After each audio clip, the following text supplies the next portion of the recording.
அனைவருக்கும் வணக்கம். இந்த பதிவு என்ன அப்படின்னா, ஜோதிடம் சார்ந்த தகவல்கள் அப்படின்னு சொல்லியிருக்கோம்.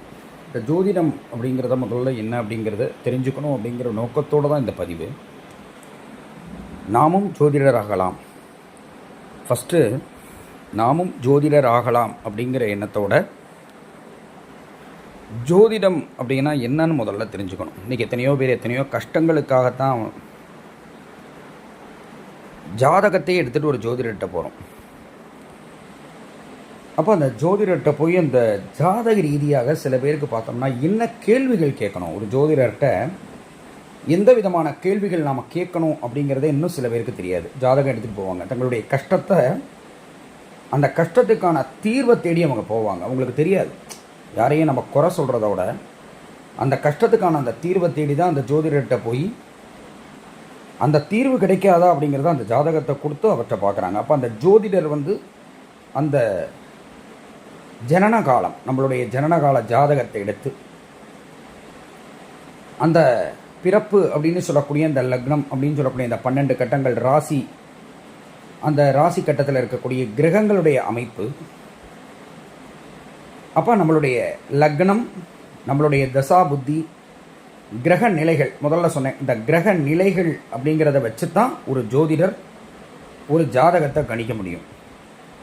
அப்போ அந்த கிரகங்கள் இருக்கக்கூடிய தன்மையை வச்சு தான், இந்த கிரகங்கள் எந்தெந்த கிரகங்கள் நம்மளுடைய பிறக்கும் பொழுது எந்த நிலையில் இருக்குது அப்படிங்கிறத வச்சு தான் ஒரு ஜாதகம்.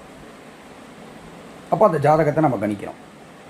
அப்போ அந்த ஜாதகத்தை கொண்டு போய் அவர்கிட்ட காமிக்கும் பொழுது சில பேருக்கான சந்தேகங்கள் என்ன இருக்கும் அப்படின்னா, அவங்களுடைய கஷ்டம் தீர்வதற்கான பிரச்சனையை விட்டுட்டு அவங்க என்ன அவங்க நோக்கத்தோடு கேட்பாங்க அப்படின்னா, அவங்களுக்கான குழந்தைகள் எத்தனை.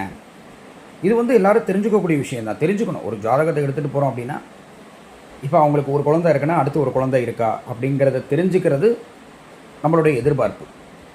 பட் ஆனால் சில பேருக்கு ஏற்கனவே இருக்கும், 2 குழந்தைகள் இருப்பாங்க, அது என்ன குழந்தை சாமின்னு கேட்பாங்க. அவங்களுக்கு இருக்கக்கூடிய நிலையை அவங்க தெரிஞ்சுக்கிட்டு எதுவும் பண்ண போகிறதில்ல. ஜோதிடத்தை நாம் என்ன செய்கிறோம், சோதிக்கிறோம். இது எங்களுடைய தாழ்மையான வேண்டுகோள். என்ன அப்படின்னா, ஒரு ஜாதகத்தை நம்ம எடுத்துக்கிட்டு போகிறோம் அப்படின்னு சொன்னால் ஃபஸ்ட்டு நம்ம என்னென்ன கேள்விகளை அவர்கிட்ட கேட்கணுங்கிறத முதல்ல புரிஞ்சுக்கணும். அப்போது நம்மளுடைய உடல்நிலை, நம்மளுடைய உறவினர்கள், அதாவது அந்த ஜாதகருக்குரிய உறவினர்கள், அவங்கள பற்றி நம்ம தெரிஞ்சுக்கணும்.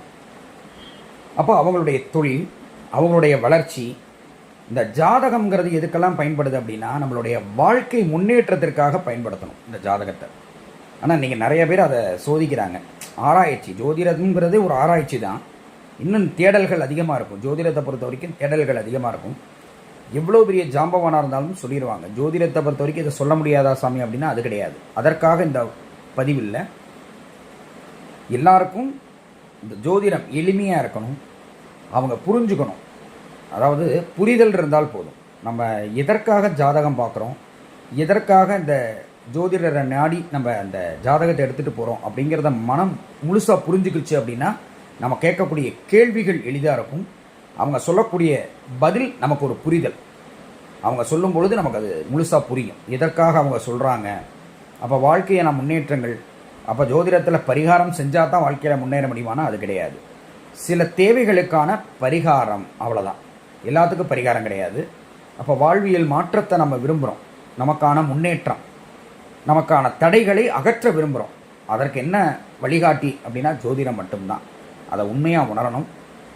அதனால் இதை உணர்ந்து நாம் ஜோதிடரை போய் பார்க்கும் பொழுது கேட்கக்கூடிய கேள்விகள் நமக்கானதாக இருக்கணும், நம்மை சார்ந்தவர்களுக்கானதாக இருக்கணும், நம்மளுடைய முன்னேற்றத்திற்காக இருக்கணும். இதை உணர்ந்து நம்ம ஜாதகத்தை எடுத்துகிட்டு போய் அவங்கள்ட்ட கேள்விகள் கேட்டோம் அப்படின்னா நமக்கு சரியான பதில் கிடைக்கும் அப்படிங்கிறது என்னுடைய தாழ்மையான வேண்டுகோள். நன்றி.